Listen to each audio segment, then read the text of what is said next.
Hello and welcome to the Lodgers Sordid Cinemas Twin Peaks podcast. My name is Simon Howell. I'm joined as always by Kate Rennebaum. Hello, everybody. And we are extremely stoked to invite back to the podcast, making a return of their own, if you will. It's Jessica Bardsley. Hi. How you doing, Jessica? I'm good. Thanks for having me back. We're excited. We're a little late this week because it took some doing to coordinate all of our schedules, but it was totally worth it to get Jessica back. We are thrilled to have her back. Yay! It took so much planning to make this happen. Really, it was all just that we had incredibly boring things to do on various evening nights and just could not coordinate, but that's okay. We're here now, and we have an hour and a bit to talk about Twin Peaks, and really, what could be better than that? Nothing. Nothing. Absolutely nothing in the universe. So we are here to talk about part 9 of The Return. Of course, the first sort of post... I call it a hiatus. It took a week off. It feels so much longer than that for some reason. Probably because of the nature of the last episode they left us with. Before we get into the particulars of this episode, I just wanted to give a quick shout out to people who have been leaving reviews, particularly on the US iTunes. We have noticed you. We have appreciated your words of praise and honor. Thank you very much. We always need and want more. As I like to mention, there are so many Twin Peaks podcasts. And as several reviewers have noted, we are not among the worst of them, I think. So, consider taking a moment to rate and the reviews are even better. The more words and praise and glory, the better. That's about it for now. And I just wanted to also mention, since I usually wait till the end to mention this, that the podcast is on SoundCloud now. And apparently you will get to keep using SoundCloud thanks to Chance the Rapper. Not really sure how that works, but I'm glad to hear that it won't be dying. That's enough preamble for me. So Jessica, before we get to part 9, I'm so curious to hear what your experience of The Return in general has been so far. I feel like my experience so my overall feeling is like I am so happy about it. But I'm also like, watching episode to episode is like super frustrating because I just feel like each episode ends and I'm like just still waiting. There's that aspect of the experience. And also, I think at first a lot of surprise, and I didn't read much about what was actually going to take place. I know Kate was surprised at how little I had researched the new series, and so a lot of it for me was also like surprise. Even at first realizing that it's set in so many different places, and realizing that the scope of it was so different. And I think seeing all the sort of pieces start to fall into place and understanding how this is really this kind of like drawn out sort of detective story, I guess, I'm definitely enjoying it all come together, and eager for, I want all the episodes. I want them now. You want the Netflix model. Yeah, but I do appreciate having to sort of digest each episode. Like, actually, like after watching the first 2, I actually did wait like a week before watching the second 2, even though they were available at the same time, because I think part of it was like, okay, whoa, I need to like adjust to this crazy world. But I don't know. Yeah, I feel conflicted. Like, it's interesting. There's this kind of thing that I think gets referenced a lot when talking about the sort of Netflix model versus the, more traditional episode a week model. And everyone talks about the water cooler, like, that you go to work and you talk to people at the water cooler about what you saw on TV that week, and that's like this kind of experience. And it's funny because, I guess because I don't have that kind of job and I don't go to the water cooler, and I don't know if that's really what people do. For the record, I have the sort of job that would be that sort of job, and no one actually does that. It's not a thing. I don't know if it ever was a thing. I think it's just like lazy writer's shorthand. I think so too. So Olivier told me that he has had experiences at his workplace where many people, like, cause he is married to me, and therefore as like a mandate has to mention Twin Peaks every hour on the hour to random strangers.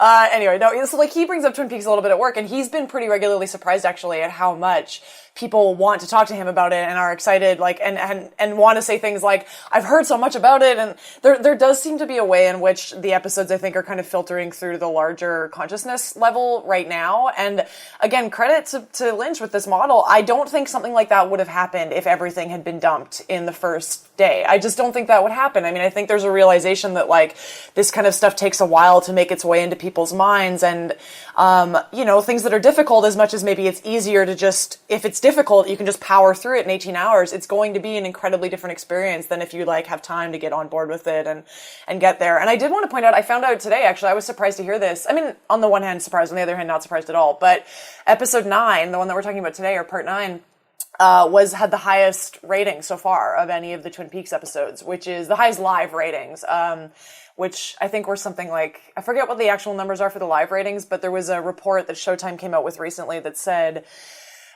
with their work of adding together the streaming data with the live episode watches and DVR watches, it seems like the show is averaging about 2 million viewers an episode, which is great because the live numbers are much, much lower than that. And there was a lot of early stories about people being like, oh, the ratings are not good and blah, blah, blah. The 2 million an episode kind of puts paid to that idea. But then it's really interesting to hear that after like part 8 totally blowing up the water cooler. And by the way, I think the water cooler now includes like texting and Reddit and like a million other things, right? Yeah. The 4chan water cooler. I was confused about that report because it wasn't clear to me if it was US only or global, like all views. My guess is that's US only, but because I would be shocked if that, I can't believe that would be global. Like, I just can't believe that. Especially because my guess is that Showtime isn't including those numbers, because my understanding is that Showtime streaming in other countries is being routed through other services. Like in Canada, it's Crave TV. In Mexico, I think they're streaming them through Netflix or something. So anyway, my guess is they don't have that information yet. Something to consider because, the last episode was trending sort of all over the place. Anyway, we're not here to talk about the last episode. We're here to talk about this week's episode, which by the time you hear this will possibly be the last episode, but whatever. That's part 9. And, we talk a lot about the relationship between Twin Peaks, The Return, and Prestige Television. But one of the sort of givens of most Prestige dramas, or really most serialized dramas, I don't think it's exclusive to the Prestige realm, is that in a serialized drama, you will have sort of key episodes, like premieres and finales, something that airs like on sweeps or whatever, a particular episode where someone dies, or there's a particular plot pivot. And then there's the other episodes. There's the table setting episodes where there's a lot of exposition, key things happen that maybe aren't that exciting, but sort of, quote, needed to happen. And if you're lucky and your show is good, then the table setting episodes will be still entertaining and worthwhile and not make you feel like you've lost part of your life in some sort of pointless vortex. I'm speaking as a voice of experience from a veteran of TV podcasting. So I think it's safe. I think we can agree that if Twin Peaks does in fact feature table setting episodes, that this was among them. And I think the original run, you can argue, had table setting episodes as well. I think most of season 2 were table setting episodes. What the hell was going on that table? What the table was going to be used for? I have no idea. Simon, parts of season 2 were like feeding table scraps to the dog episodes. I think this week we really got to see what a Twin Peaks table setting episode looks like. I think I think that's both good and maybe not so good. For some of it, but my overall feeling is positive. I can certainly understand other people. Let me put it a different way. I can't imagine this being anyone's favorite episode of this season. Yeah, this is a very slow table setting process. For me, just overall, generally about the episode, I think, Simon, you're right to say that probably nobody's going to call this their favorite episode, but I think alternately, I think it's maybe important to acknowledge too that so much of what Lynch is doing in these kinds of episodes that aren't, like the part, maybe that aren't the first opening 2 episodes and then aren't part 8, is that really, as Simon has pointed out critically on occasion sometimes, these episodes don't necessarily work as our encapsulated kind of things. Instead, it tends to feel like there are chunks that are like doing one sort of thread of what the overall season is doing, then other chunks that are doing something else. And they don't necessarily work, particularly coherently together as something that's kind of thematically organized. But, so that being said, it's like you may not necessarily love the episode as a whole, but there are such great kind of things in it still, that there are scenes in it that I end up really loving. I mean, for example, I am so gratified, and I have been asking for this, and I'm so happy the Twin Peaks gods gave this back to me. Bobby Briggs is in this episode, and he gets things to do, and it made me so happy. So there are things here that, like, I really love, and we'll go through all of that, but, I do think there is a sense that this episode as a whole maybe was a little bit just maybe not the most exciting. That being said, I do think there are interesting arguments to be made for like what Lynch is doing here in terms of needing to kind of check off these sort of exposition boxes, right? Like you get the sense that this episode is like they had some information they needed to get through, and that's what this episode is doing on the whole. But I think part of why people are reacting so specifically to this episode, like there's been a couple of recappers at different places and reviewers that were sort of less than pleased with this, or kind of saying it was a too exposition heavy episode. It felt like filler. I think the reason people are reacting that way is that Lynch is doing his kind of trademark stuff with the exposition stuff here, in the sense that not only is he not interested in kind of like integrating it and making it this sort of like part of the narrative flow, or covering it up, or delivering it to you like spoonful of sugar wise, he's doing the opposite. Lynch is like, in this episode, he is taking these kind of expositional things and carving them out from the rest of the episode and making them very like presentational, making them almost jokey. Like the scene with Cole where they're in the Buckhorn morgue and Cole pulls Albert out into the hallway and says, "Let's think out loud." And like the exposition becomes a joke, and then Albert proceeds to repeat things that we've already heard other characters talk about 3 times. Like, exposition in this episode is not only exposition, it becomes repetition. Like, I don't know, 80% of the stuff that's rehashed in this episode in terms of, like, characters announcing things that we already know is stuff that we've already heard multiple times. So I do think that Lynch is kind of he's purposefully overdoing like the presentational aspects of the exposition stuff here. Whether that's enjoyable or successful is like an open question, but I find it interesting too. I don't know. I would agree with that. Maybe just to riff on it. Like there's also when they're in the airplane and there's like this funny moment where, David Lynch is like, "Oh, okay, I have to go tell the pilot that we're going to go to Buckhorn."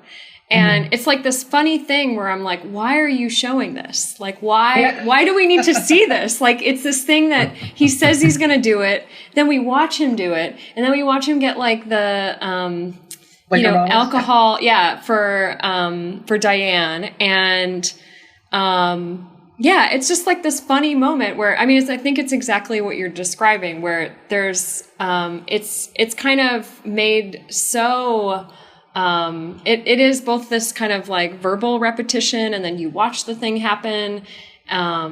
It's a strange way of drawing these things out. And yeah, the scenes like that. I recently rewatched The Lobster, and there was a joke in it that actually struck me as it reminded me a little bit of Twin Peaks, where you have a character saying some dialogue, and then Rachel Weisz's narration comes in and repeats the dialogue we just heard in the same style of narration as the rest of the film.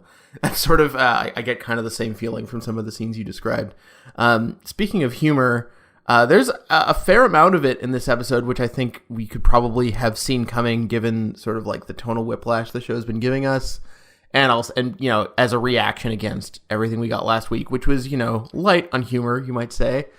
I wanted to specifically talk about the Jerry stuff. I was going to say something else, and then I changed mid-thought, and I thought, no, let's talk about Jerry.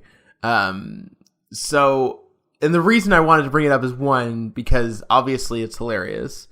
But 2, like I've seen a lot of people actually theorize about these scenes that it's not that Jerry's not just on some sort of like hilarious drug trip, but that something else might be happening. I was curious if anyone else thought that might be true as well.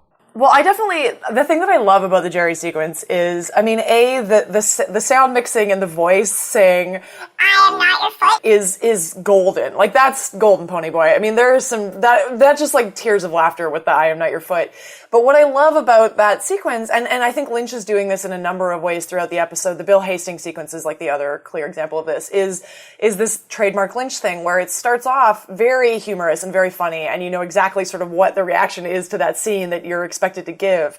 And then Lynch just drags it out, and we're still there with Jerry looking at his foot and being terrified, and the foot not moving, and you keep getting these overhead shots of the foot. And for me, I found it very effective in the sense that I think, like you, Simon, I then switched into the mode of like, wait a minute, is there something more important going on here? Like, you know, Jerry's been in these woods, and as we all remember from the original series, the woods are like the place of evil, right? And Jerry's been out there for a while. He doesn't seem to be able to leave. Like, is the foot really evil? And then, of course, it's back to being funny again at the end, and you're sort of whiplashed around this like weird scene. You have no idea what's going on. I found it super effective. I mean, I also actually connected the foot thing to the arm. And I mean, specifically that it sounds like the same voice to me, actually. Like, there's something about the voice that I was like, oh, is the foot voice the arm?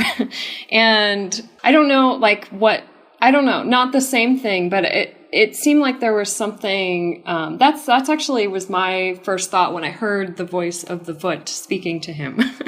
And, but yeah, I mean, I think you're right. I mean, the one thing we know is that the woods are not what they seem. So, well, the owls are not what they seem, but I think that kind of, you know, extends to the woods as a whole. Yeah, we haven't had any owls in the return. Hey, I wonder if that was an acknowledgement that the owls were always a bit slightly ridiculous. I don't know. Maybe the finale will be all owls. We're just going to get a lot of owls later. I don't know. Did you have other thoughts about the Jerry thing, Simon? The reason I was soliciting opinions about the foot scene is that I don't know what to make of that scene or the Jerry stuff in general. I mean, I've seen people, you mentioned the arm, Jessica, and I think people are keen to maybe connect Jerry's foot to other instances of appendages and sentience, but or lack thereof. But beyond that, no, I don't know what's going on there other than, yes, the voice was hilarious. And there's, I find the sort of permanent disconnect between, like, we got a scene early on in the return with Jerry and Ben together. And ever since then, they've been apart for the whole season, seemingly in like the same way. And I'm not sure why. I'm not sure what's being aimed at here in terms of how we're supposed to interpret their relationship. But it's something to keep an eye on, I guess. The other sort of comic aspect I wanted to talk about was the relationship between Cole and Diane and Tammy, Agent Tammy. Which increasingly feels like it's a comic relationship. But again, I'm not quite sure what to make of it. I think one of the most notable scenes is that like 2-minute shot or whatever it is of Cole having what seems to be his first cigarette in a very long time. Even though we can be relatively certain that was not David Lynch's first cigarette in a very long time. As Lynch fans will know, he is a unrepentant smoker. And then this is also a good time to start talking about Christabel and her acting, because we haven't necessarily been the kindest or the biggest fans of Christabel's acting on this podcast. I have read defenses of it. Like I've read some people who think that she's actually good in the, sort of the hottest Twin Peaks take I can imagine right now. And people specifically pointed to that scene and the way that, Diane and Cole seem to have this genuine connection, and her sort of body language kind of slumps over the course of that sequence, which unfortunately I have not had a chance to rewatch. But it is, I think it's interesting that other people are picking up on sort of physical performance cues from her that I haven't. So maybe I have to be... I may have to sort of acknowledge that perhaps she is an acting genius, an intuitive performer of great skill that we're all just too thick to notice. I mean, well, I do think in this episode, I'd say she has the most complexity, I guess, if you can even call it that. I don't know. Like, there's a scene that you're describing, which actually I thought was like super funny and like very weird. Like that, I think again, it's one of those scenes where Lynch decides to stay for much longer than that is at all necessary. And it's also a scene where like nothing really is happening. And in that scene, it's interesting because I really expected Diane to communicate this message that she receives from Evil Cooper, that she receives via text. And instead she doesn't. Back to the point. So I'm actually blanking on her character's name. Christabel. Tammy Preston. Tammy Preston, yeah. Agent Christabel. Agent Christabel. I'm like, what's her name? So Tammy, in this episode, I actually thought there's something kind of interesting where I feel like in this kind of longer shot, her presence as this kind of almost like a model who's there kind of doing nothing. She's like moving her body in these ways and kind of posing. To me, was this kind of almost like a counterpoint to her actually being the one who goes and does an interrogation in this case, or, you know, is the one who's kind of also like a skillful person in terms of, you know, having this whole conversation about the major, and that all unfolds because of her, but also that it's very kind of methodical and I don't know. Like, I guess I wonder if there's something there about this kind of her like beautiful figure and how she is kind of this, I don't know, like so far has not been allowed to have very much depth, but then like obviously also has these kind of capacities. I don't know.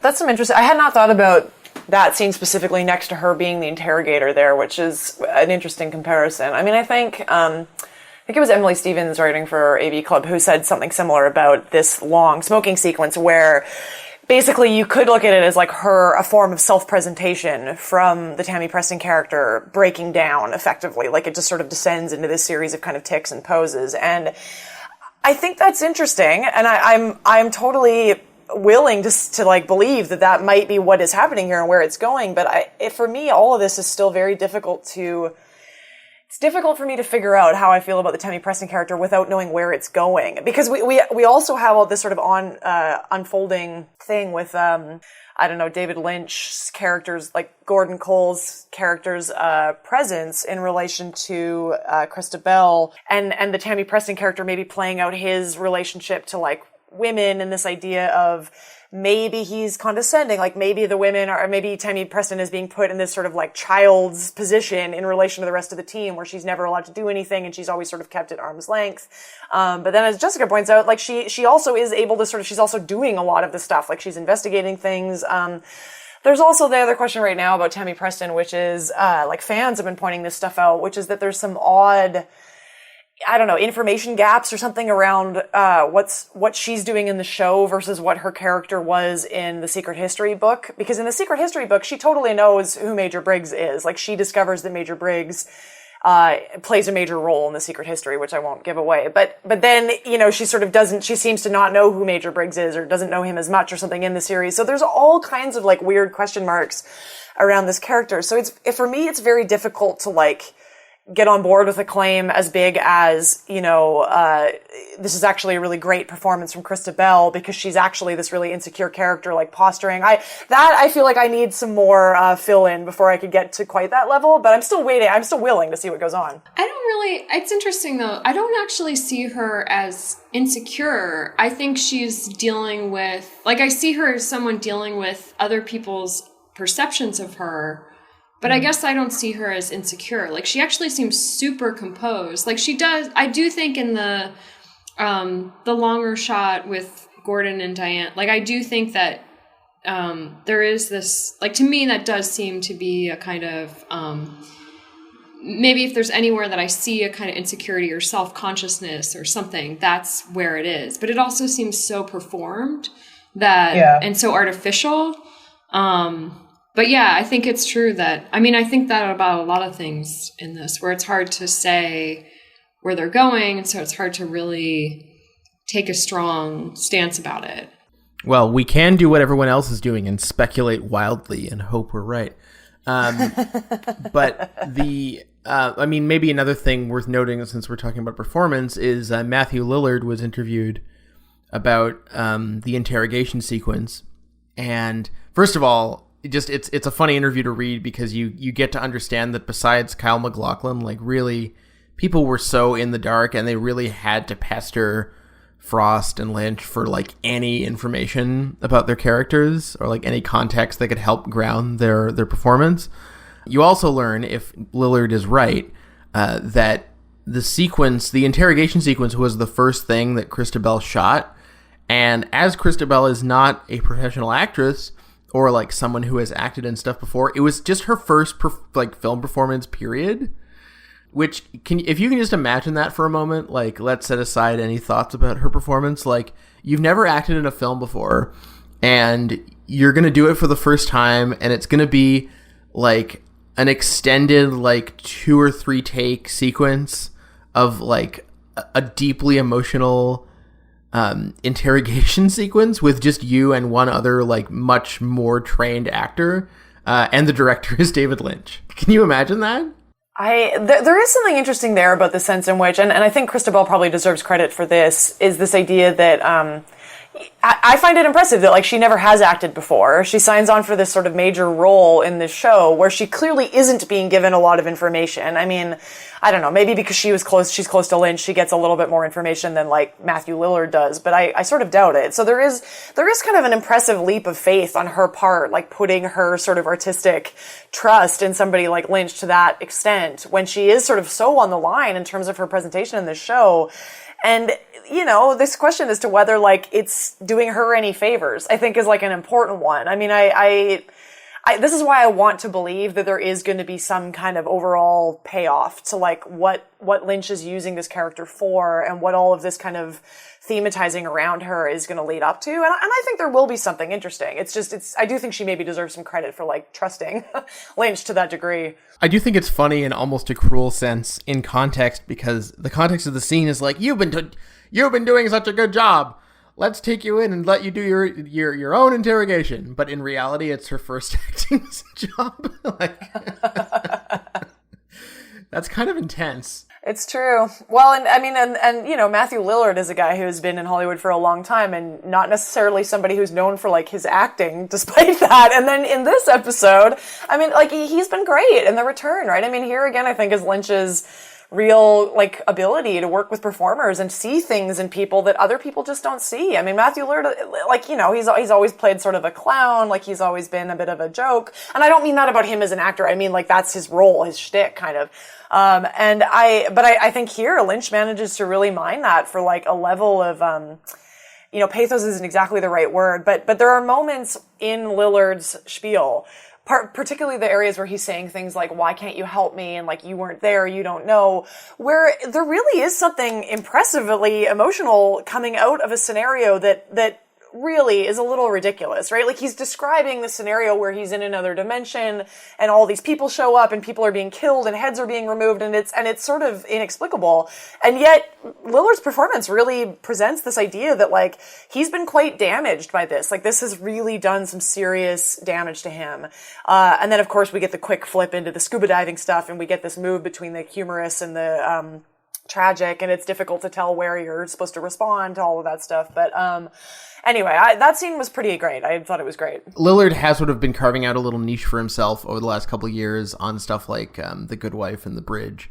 So I'm behind. Yeah, I'm behind on the Lillard news. It's fine. No, but before you're totally right that when he did those shows, it was like, oh, Matthew Lillard is acting now. So there is some precedent for it, but I think that for a lot of Twin Peaks fans, they'll probably have the same thought you did of being like him. But anyway, we should move on from that sequence. Oh wait, no, we shouldn't, because there is one other thing that we need to talk about. which is alternate universes. And so it's funny that everything always seems to come back to Lost for some reason. But this notion that, and I don't want to get into book spoilers for The Secret History, which I haven't read, but I have read spoilers about. There's this notion that based on certain just basic factual differences for, historical events and characters, that The Secret History seems to take place in or intimate the existence of an alternate universe. And then here we get a character talking about how he has been to another universe, more or less making, if we take him at face value, which probably we should, I think, based on how his story lines up with plot specifics. We're now dealing with a show that has two universes, right? And I don't know what the cosmology is in terms of do the red room and the purple room and the beige room and the zebra room, how does one line up to the other? Does it matter? I don't think we're ever going to know, and I don't think it's that important, although it is fun to think about. How do we feel about this being a show, the show delving into these more sort of sci-fi elements, and what do we think it does? I have some thoughts about that stuff. The point that I wanted to make about the scene with Lillard, that gets a little bit, I think, at what the answer to your question, Simon, is it made me laugh. It almost made me laugh out loud when one of the early lines from Lillard in that scene is, Preston asks him some question about the events, and Lillard says, well, Ruth was really good at uncovering hidden documents, and that's how this. And that's a ridiculous thing to write. That's crazy. It's nonsense. And then you also get stuff in that whole sequence where Lillard says, we first went to the zone and we met the Major, and the Major tells us to get him these coordinates from a secret military database, and then we just went and got those coordinates, and then we came back and you're listening to this stuff, and it all goes by very quickly, and it's only if you're sort of paying attention that you realize just how goofy a lot of that is. But again, I appreciate it. I don't think it's a mistake. I think it's the show very much embracing its own history as a show that in the second season really tried to get a plot going about aliens kidnapping Briggs and tattooing Twin Peaks signs behind people's ears, and this show has always had a kind of very strong genre component that maybe embraces sort of is quote unquote sillier genres, and I say that with love. I'm a huge sci-fi person. I love all that stuff. That's why I love Twin Peaks. I think is part of this is its complete refusal to sort of differentiate between high genre, low genre, all that stuff. Everything's mixed together. And so some of that you could just say is Frost's writing sensibility, right? I do think Frost gravitates toward this stuff a little bit, so that's probably part of why it's there too. But I kind of like the fact that the show is continuing to sort of acknowledge this history of its own stuff. Again, it was the progenitor of things like the X-Files. Twin Peaks was really some of the first people to do this kind of stuff, and I enjoy them kind of getting to bring that back now, but also bringing it back in a way that just sort of acknowledges that it's a bit silly, it's fun. We all are just agreeing to get on board with this. It doesn't need this treatment of prestige television where it needs to have this incredibly complicated diegesis and narrative in order to make it somehow quote more realistic or more believable. This and this of course opens up to this question of the website that we should definitely talk about, the Search for the Zone, which we all know is a game, but we all love it. It's a game we want to play. We're all so excited to get on board with this. I think maybe that's it, is along with the, other universes, there are also other universes outside of the show. And I think that having this website, I think, is a version of that, of another universe where this thing can come alive. And I feel that also about, whatever books exist, that this is kind of an intertextual world that, I don't know, it's interesting. I think, so I just saw the website this morning, and I think I think what's interesting about it is it brings you back to this moment when the internet was still kind of a mysterious place where you could have a website that looks like this, that has these, crazy kind of cult ideas on some level, or allows you to, or gives a kind of venue for exploring another world. Mm-hmm. and that you can find the people who are also wanting to explore another world. And I don't know. So like to me, it's actually like part of the way that like, you know, there's no so when Twin Peaks started, there's this like murder mystery, and I feel like this stuff about like to me, like now the kind of sci-fi stuff or, you know, having this kind of other universe is like a different way of creating a kind of mystery of actually giving you something that's beyond like what's here.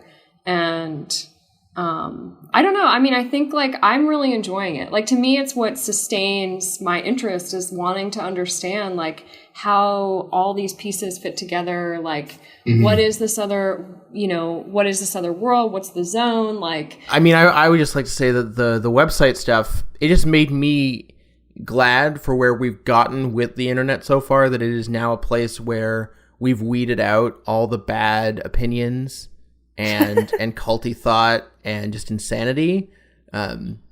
It's good now, and I think it's important that we got there and we get to see that perspective.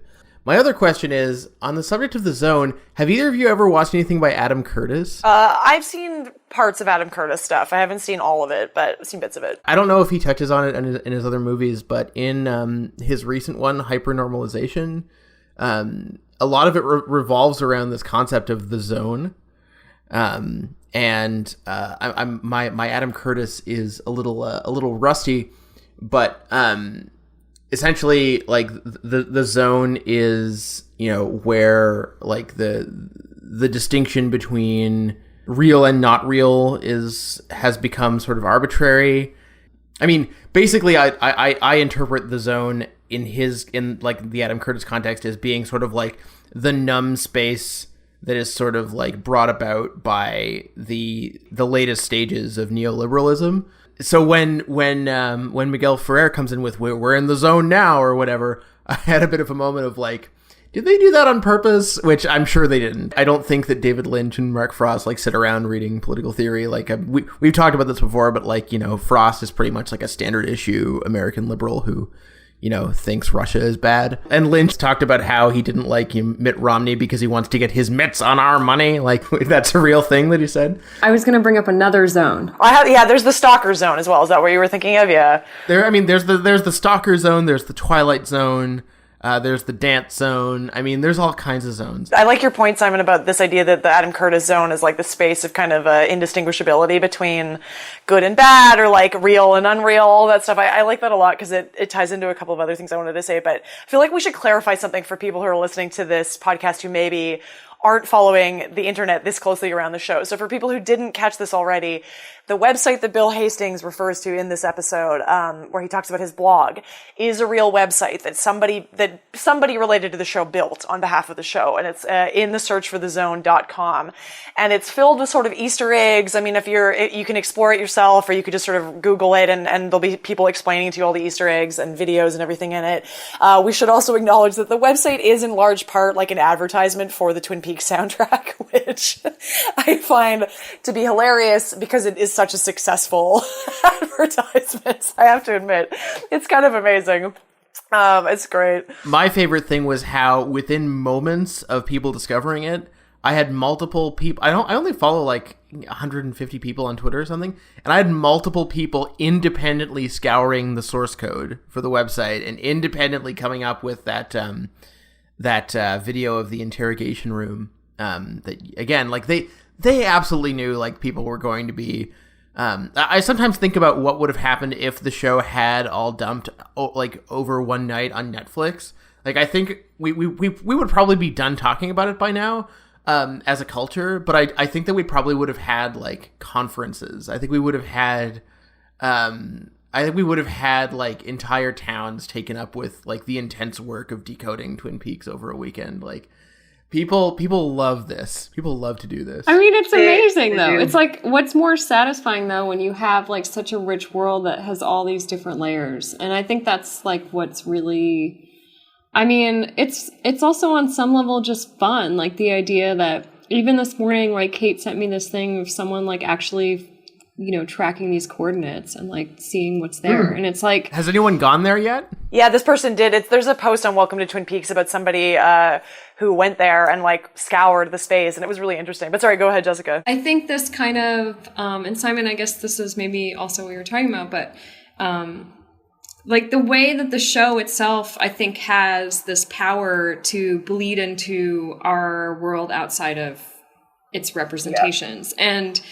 And that like we all really enjoy this, that, maybe there is some kind of, Easter egg hunt we can go on and uncover so many more aspects of this that, but it's also just smart on this level of like understanding the internet, or I don't know, these like basic things about like, releasing the show in this way, putting this website online, knowing people are going to find it, like, and then, I don't know, it's like, to me, there's something really brilliant just about like the marketing of all of this, and like, even leading up to it, like what's given, what's withheld.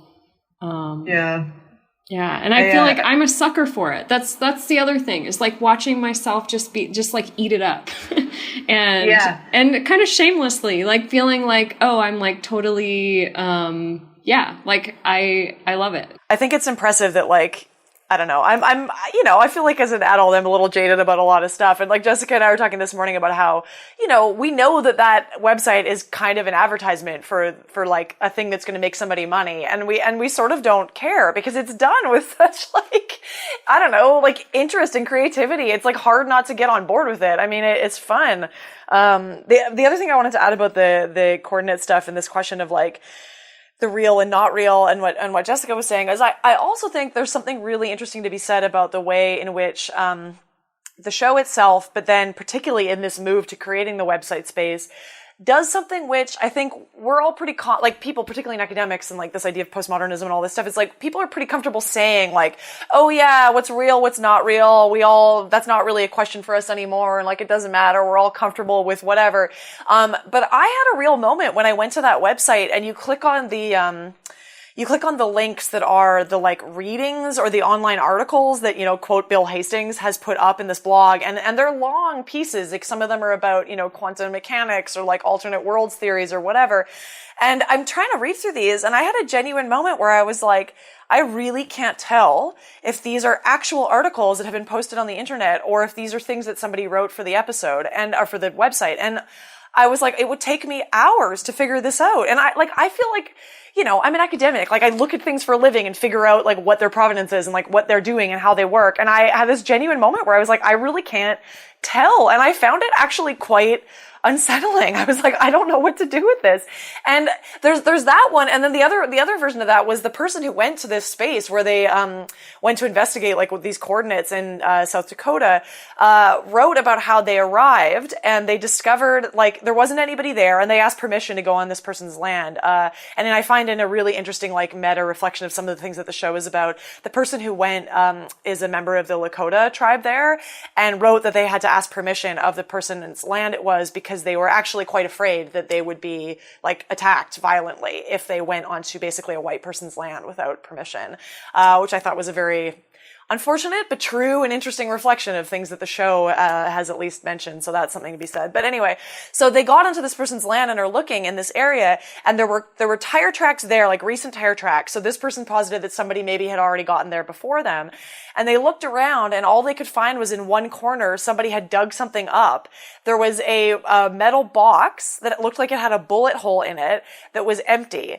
And so they're positing that somebody got there before them and like found this thing that had been buried by the show. And of course, that could all just be nonsense. That could just be like a box that had been there forever. But this person is like, it looks like it could have been like 25 years old. And I was like, is this real or not? Or does it not matter? But like, it was so much fun. Like I was like, hey, who cares? It's so great. So Kate, you're telling me that you're having trouble distinguishing real from fake. It sounds like you might have entered the zone. I think we're all in the zone. I mean, isn't that like, also one of the biggest like political problems of this moment is that we're all in the zone and no one knows what's real. I feel like right now we're actually seeing this like, I mean, as Kate was saying, like whatever, as an academic, you get kind of like immune to this, that there's actually something given about that. But then it's like this moment and, you know, our post-truth moment or whatever, where seeing a much uglier side of that. And I don't know. Yeah. It's maybe just like another way that I feel like the show then, I don't know, makes me think about the world outside of the show. Because to me, it kind of comes back to this question too of like what all these bands are doing in the show. And like, and I feel like, you know, for me, there's something about them both. This is both a kind of form of earnest promotion, but then it's also a kind of like making fun of them and hipster culture, a kind of like, I don't know. For me, there's like something that's kind of ironic about it. And I guess, but anyway, what I appreciate about this more maybe sci-fi elements of the show or something is that for me, it's like a way of like kind of giving you something else. Like that it's not just like, you know, so much of this universe of Twin Peaks or post-Twin Peaks or whatever we call it is like actually a really fucked up world. Mm-hmm. And I feel like there's something about, you know, creating another universe or other universes that is kind of a way of giving you, I mean, I guess it is a form of escapism or whatever, but I guess I think about it more as this kind of sense of mystery or whatever that I actually really appreciate about it. And maybe that's also like, I mean, I guess we could, if we wanted to, talk about what that really means or whatever, but I think that's part of what I like about those more sci-fi elements. Or one of the things that we could bring up here, I think at this point, in terms of like the ways in which Lynch sort of introduces mystery and like the uncanny, and again, this possibility of maybe more than one world or something into the show at even a more banal level, is the thing that the fans picked up on pretty quickly in this episode, which is the idea that that we here are being told that there are two timelines that are happening in these return episodes. And what I'm talking about here is how, at one point we get the scene with Hawk, and we have to talk about Bobby and Hawk and Major Briggs. Like, that's a big part of this episode, but, is in that sequence you get, Sheriff Truman reading the note that's been left by Major Briggs, and it says, you know, he says in a couple of days it will be October 1st and 2nd. And then later in the episode, you get Bill Hastings signing the Major Briggs photo and dating it as 9/20. And there's, of course, some debate about whether Bill Hastings' handwriting just isn't clear, like if that was supposed to be 9/29 and it just really reads as 9/20. But like the fans, of course, are like, no, this is serious. There's two timelines. And it does make your head hurt a little bit to try to figure this out. Like Olivier and I spent sort of 20 minutes afterwards trying to make sense of that. It does seem likely that what's going on is that, the Evil Cooper stuff and Cole and the Buckhorn, South Dakota stuff is happening all in one timeline. Like they necessarily are linked because Cole goes to see Evil Cooper after the car accident and like Dougie. So all of those things are tied together.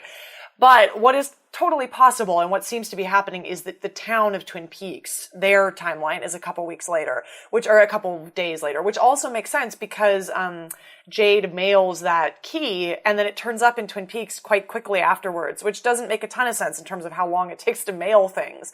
So there is a sense in which those scenes are taking place at a bit of a later time.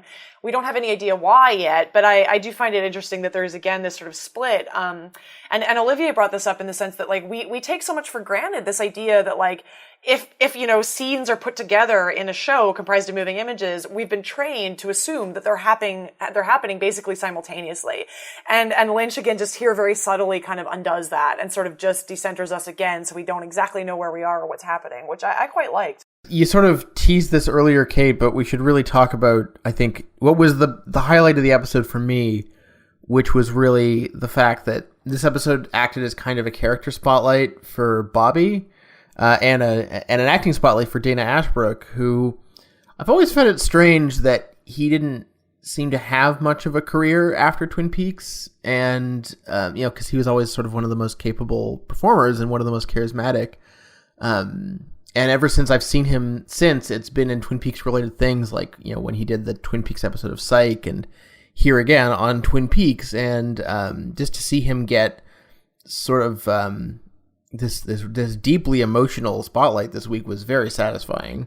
Yes, it was. And I think it's, my guess is that at least some of this has to do with the unfortunate, passing of Don Davis, the actor who played, Major Briggs, because at the time, Don Davis gave interviews when Twin Peaks originally ended, saying he'd been told that if there had been a season 3, he was going to play a much bigger role in terms of, helping Cooper and all of this stuff. And so I suspect that this sort of increased focus on Bobby has to do with them creatively changing their plans around how to unfold this stuff. And I think it's super smart. I think it makes so much sense to kind of have Bobby, who I think always has played a kind of, maybe not like, he's not necessarily a conscience of the show, but he's always played a kind of like emotional center. Like, this is what is so interesting about him as a performer, is he's just sort of so emotive. And it's not necessarily just in terms of the crying stuff. It's also like the physicality. He's really good at just kind of wearing his emotions on the surface. He has such an interesting physical presence. I really enjoyed getting to see him do things like, run around with his big clumpy shoes and legs like he did in the original series, like throw that little metal tube on the ground and then chase after it. I mean, for me, those were some of the like really enjoyable kind of throwbacks to the original show. I really liked that a lot. What were you going to say about Bobby, Jessica? Oh, aside from being in love with him? I feel like, I have a similar feeling about his acting capacities. I mean, it's interesting because in the original Twin Peaks, he's really angry a lot. And I think in this, and having this kind of, dream that his dad had about him kind of fulfilled, I don't know, it's really sweet. And like, I think, earlier we see him, tear up when he sees the picture of Laura. And then now, again, he has this like really emotional moment. But it's interesting because it's like, I do think this is like, maybe a testament to his acting, is that now there's the same intensity, but it's not angry. It's like a different, he's like emotionally a kind of different human, while still being the same character. And, I don't know. And that's like really apparent. And even like his interaction with his mom, who I really thought she was also wonderful. I don't know why I was like really happy to see her. And I know she's like super minor and, just has this kind of message to deliver. And there's the whole thing with the chair and then getting this like little capsule. I was quite happy to see Charlotte Stewart come back as well, who plays Bobby Briggs' mother. Charlotte Stewart is one of those other figures who's been with Lynch like since the beginning. She plays one of the main characters in Eraserhead and has known him forever.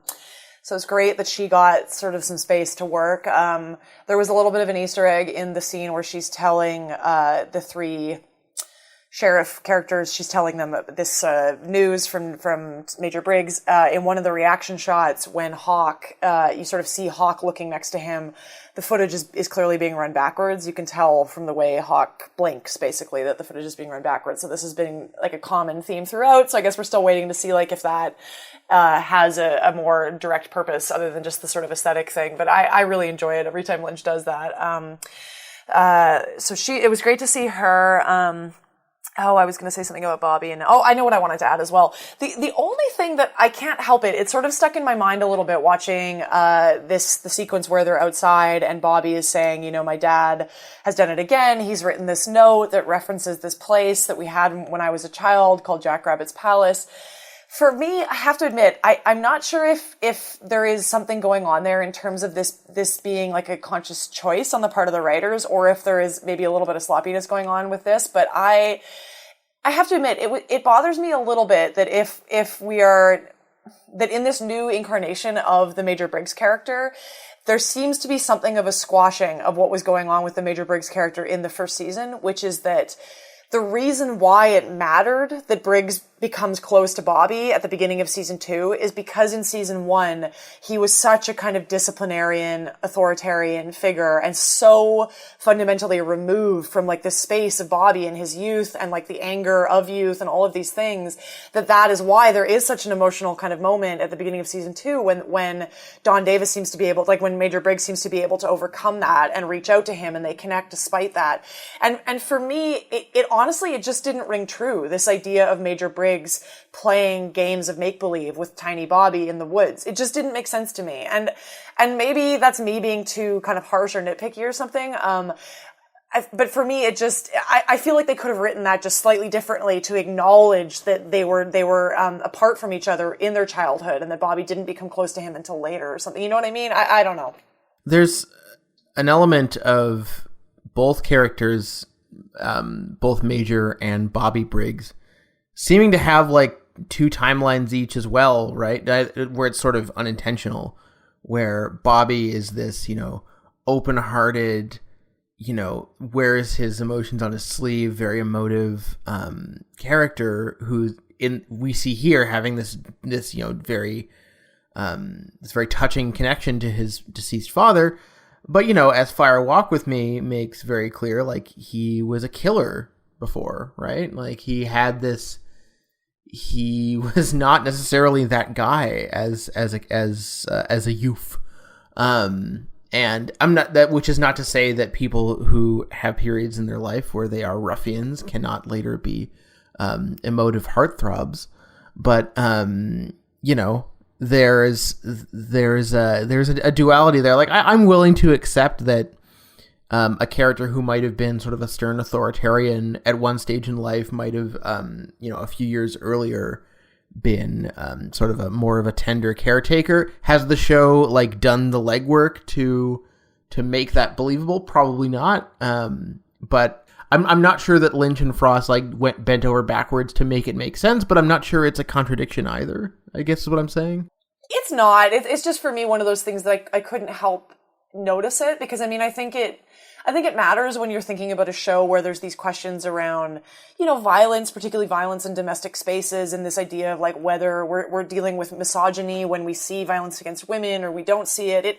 To me, it matters if the show is erasing a character that when we first meet him is introduced by slapping his son across the face. You know what I mean? Like I think I can't help it. I think it matters if that is being totally left aside. And I think you're right, Simon. I mean, I don't mean to be like too rigid about it or something. I can completely understand that like characters can be different and we can have sort of, selves are not consistent across themselves through their whole lives. So it totally makes sense to me. It was something that I couldn't help but notice, like stick out for me. But I feel like we have many other things that we wanted to get to here. Is there other things that people want to get on the table? I have things I wanted to bring up. How did people feel about our encounter with Dougie in this episode, where Dougie has his sort of moments of looking at the flag and the shoes and everything? I've heard other people say this, and I don't think they're wrong. We've had so many scenes of Dougie sort of having a dawning realization or almost waking up or seeing something that seems to spark something, and it turns out to be like a dry hump, basically. Which, like, it's kind of funny, and there is like the trolling element or whatever, like, is kind of amusing.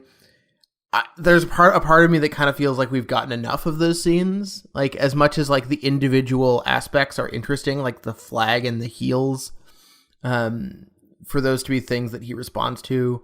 I've seen people, I mean, the heels would seem to be a foreshadowing of possibly Audrey's return, which, like, it's just math at this point. There's only so many episodes left, and we know that she's in it, and she's going to show up.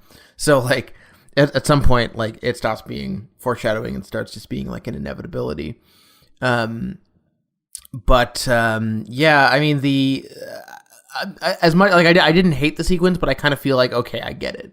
Yeah, I mean, the thing about it that, I'd say the only thing that to me was kind of interesting is like, so you see the flag and there's the music and the heels, but then the woman who's walking leaves the frame, and then we're like drawn back to the electric sockets. Mm-hmm. And like, that's kind of where we leave. And I mean, I agree. I think it's like at some point, like, he needs to die or wake up. Like, there really aren't any other options at this point. Like, there are two paths ahead, and they need to like something needs to happen soon.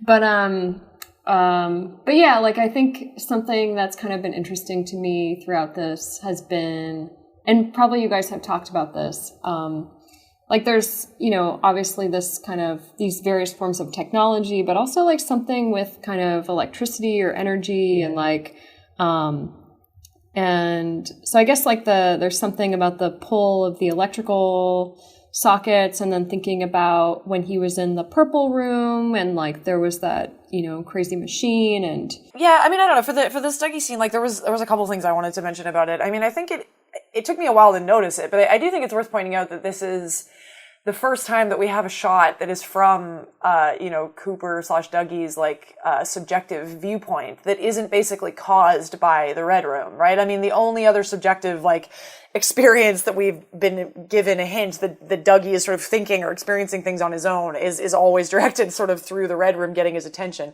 So it's interesting that we sort of finally get the first version of that happening on its own, I think is probably matters. But isn't there, when he was in the casino, I felt like there was, we saw all the machines lighting up in a way that I thought was a vision of his. Arguably, it's the Red Room directing him, right? Because the vision that comes above the thing is the floor. But I mean, I don't know. I actually don't know how much even if it matters, because as Simon points out, we've had lots of indications that he might be waking up, so this might not really be anything. But the thing I liked about this sequence, though, to me, it gave another side to the whole kind of Dougie character, which I had not thought about before, which is that in this sequence where he looks first at the flag and then particularly at these shoes of Audrey, it made me think of the earlier moments where we have him reaching out at characters' badges and looking at a guy in a cowboy hat, at the statue in a cowboy hat, which is presumably a reference to the old Sheriff Truman, all of these things. There is a way in which it kind of positions the Dougie character as another version of the Ben Rosenfeld character watching the glass box in the pilot, in the premiere. Which is to say that Dougie sort of functions as almost a joke about the Twin Peaks fan audience, as these characters who are sort of kind of stupidly, desperately waiting for and searching the frame for signifiers of the old show. That we're all sort of desperately looking for Audrey's red shoes, or we're all desperately looking for the old Sheriff Truman, blankly. I mean, that feels a bit harsh to me. And so I don't really think that that's exactly what is going on. But I couldn't help it. It definitely felt to me like a strong connection. I don't know. Yeah. I mean, maybe there is something like that, but maybe it's less. It's interesting because, I guess, presumably he will wake up. Presumably, there will be some kind of contact with this other Twin Peaks that we are desperately searching for or whatever. Yeah. So I wonder if there's a way that you're right, but that it's not so... harsh. Yeah, maybe it's not so critical, but maybe that's actually is the experience you're being given. And I think eventually my sense is that somehow that will be, I mean, we get it in bits, but I don't think we're going to get the thing we're really hoping for. But I think something will come. Yeah, that makes sense to me.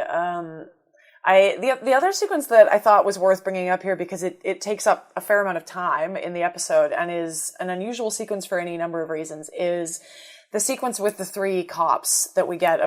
We get an extended sequence with detectives Fusco in the opening of the episode, where the three of them are sort of talking amongst themselves, largely about kind of nothing. And then there's a bit of an engagement with Dougie and stuff, and then Ike the Spike stuff follows it. And the Ike the Spike sequence is oddly scored with music from Fire Walk With Me. But anyway, the cop sequence I thought was interesting because it plays into this larger thing that seems to be so present in the episode, which is again a very drawing out of sort of sequences that have no plot relevance really, but are there's a lot of kind of aesthetic work going into these sequences. For example, I'm not sure if people picked up on this, but the scene where the cops are just sort of laughing about a joke that we're not given access to, which in and of itself calls back to earlier episodes with the Horn Brothers, where the Horn Brothers are laughing maniacally about jokes that we don't understand what they're talking about.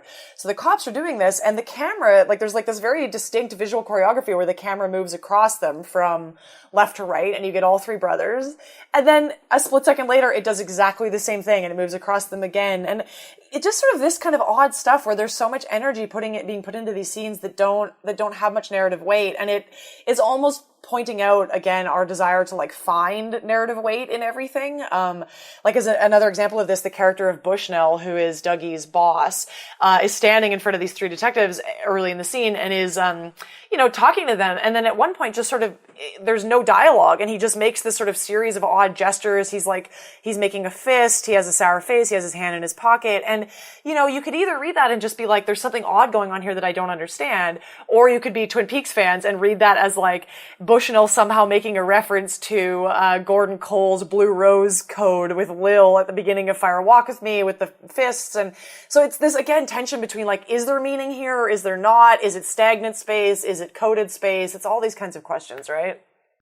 So what else from this episode do we feel the need to, I don't have much to add to that except to say that the stuff with the detectives was hilarious. I don't have a lot to say except, yes, I made the connection to Fire Walk With Me, but don't know what else to add to that. Was there anything else from the episode that we, people at home can't necessarily hear this, but we've been having like massive recording upheaval today, so I'm sort of eager to wrap this up if there's anything else, any other burning concerns we want to bring up. Let's do the evil Coop message first, because I have things I want to say about the Roadhouse scene, because I found it to be like a fascinating scene. But the evil Coop message thing. So for people who don't remember, you see evil Coop early in the episode typing out a message on a phone that is the same message. Later in the episode, Diane receives a text message that seems to be the same. Fans who've been paying very close attention are maybe arguing that there's something weird going on in the sense that when Coop typed out the message, it was in lowercase with no punctuation. When Diane receives the message, it's all in uppercase with punctuation. And people are saying, like, did it go through the box in Argentina? Was it forwarded by somebody else? Like, these kinds of questions. It could just be sloppiness on the part of the creators. Like, who knows? Is Cooper actually film crit Hulk? Yeah, maybe he has just something set up so that all of his outgoing messages do that. I also was like, this guy can like manipulate surveillance equipment and like do crazy things. I was like, he probably can send a message out of one crappy phone and have it appear differently in a different phone later. It's probably within his power. But the more interesting question there, and the thing everybody is supposed to sort of be asking themselves at the end of that encounter is, and it seems to be what everybody is saying, is like, oh, Diane is maybe in cahoots with Evil Cooper. I didn't have that reaction at all. And I don't really think it's like the most obvious or like necessary reaction to that scene. It seems to me that this could very much just be Cooper messing with Diane, because it seems like he gets very much pleasure out of sort of messing with these people that were close to Cooper. There's no indication necessarily that she knows who this is. People were saying, well, I thought Diane was gonna reference the message when I think you said that earlier, Jessica, when she talks to Cole. But if you just got some random message on your phone from like some yank, which happens to people, it makes perfect sense to me that like she wouldn't mention this to anybody, Well, it's interesting though, because she is like checking her phone when she's in the air and she like can't, that's true. She can't check it. But then, I agree with you, actually. Like, I didn't think that she was in cahoots with him, but I wondered if she would know who sent it. I was interested in why she didn't mention it. It does come from unknown, but, I guess to me, the idea that she would be in cahoots with Evil Cooper, to me, doesn't make sense based on their previous encounter. And that to me doesn't hold much, but who knows, I guess. Did you have anything you wanted to say about that, Simon, or should we go to the Roadhouse scene at the end? No, I wanted to talk about the Roadhouse sequence. I have no idea what to make of it any more than anyone else does. To me, this scene and the Johnny Horn scene were the most sort of like, I throw my hands up and don't know what to do with it. My biggest fear about the Johnny Horn sequence is that it's just a plot device to get Audrey in town. That was what that's what Olivier, his surmise was, that this will be like a funeral for Johnny Horn, and that will be the thing that brings back Audrey, which I think makes perfect sense. It doesn't bother me that much really, but you find it a bit too overdetermined or something. Yeah, just to have that character just be, I guess he was never much of a character anyway, but like, I don't know, just to sacrifice like a recurring character in one scene as just like, but anyway, this is all just speculation anyway. The Roadhouse scene, I don't know what to make of that either. That's Sky Ferreira with the rash. If you don't know who she is, she's sort of like an alt pop singer.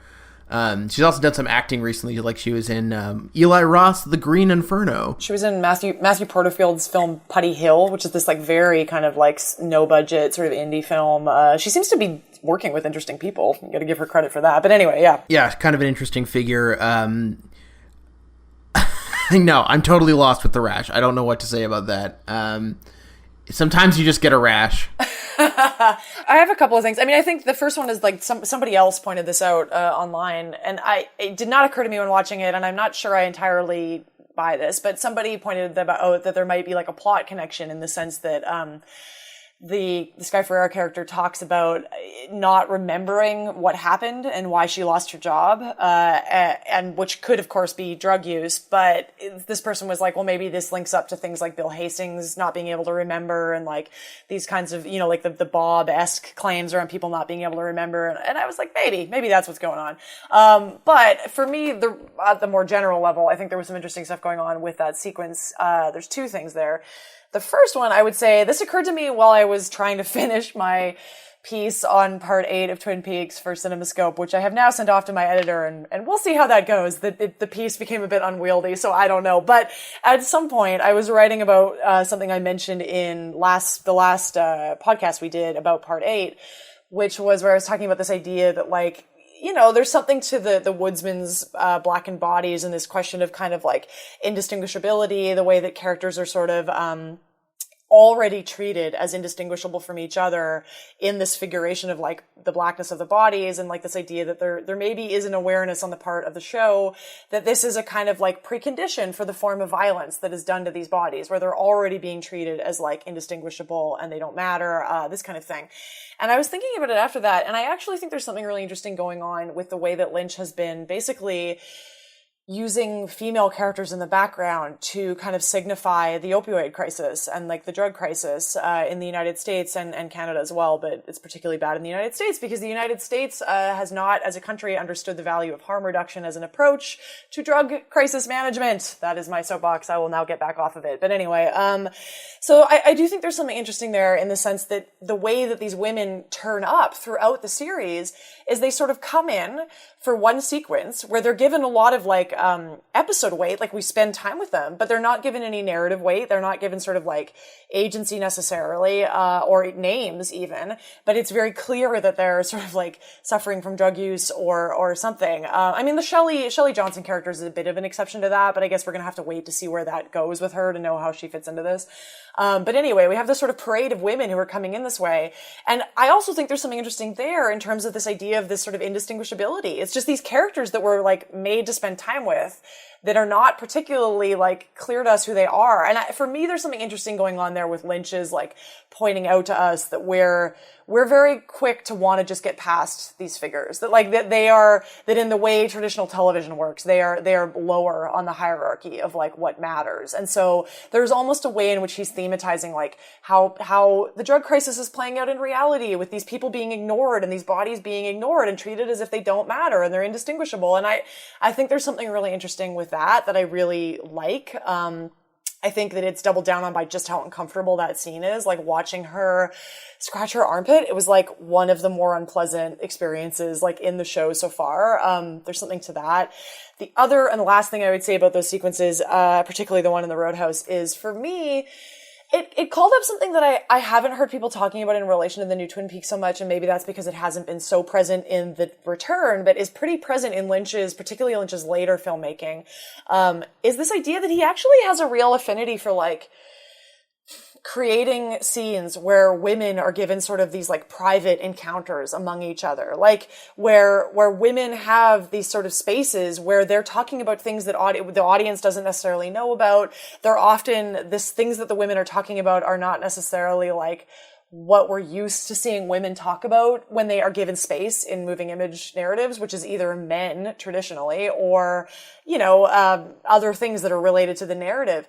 In things like Inland Empire, Mulholland Drive, here, it's like, again, this sort of Rivette thing of women being given space to talk about like I don't know, just unpleasant things in their lives, things that they're struggling with, like, I don't know, their loves, their hates, their joys. Like, I don't know. I think there's something very interesting going on with all of that. And here I was thinking it was just a chick with a rash. I mean, yeah. Well, I think what you're saying, Kate, actually makes a lot of sense, because what I started thinking about was the woman who has the kid, who is sort of playing around Dougie's car before it gets blown up. I mean, she's like a really disturbing figure, like, especially because of this kid who's hanging around her. It's bizarre and also interesting to me that the actress who plays sort of the drugged out mom is one of the 3 or 4 people who was interviewed by like Vanity Fair or something.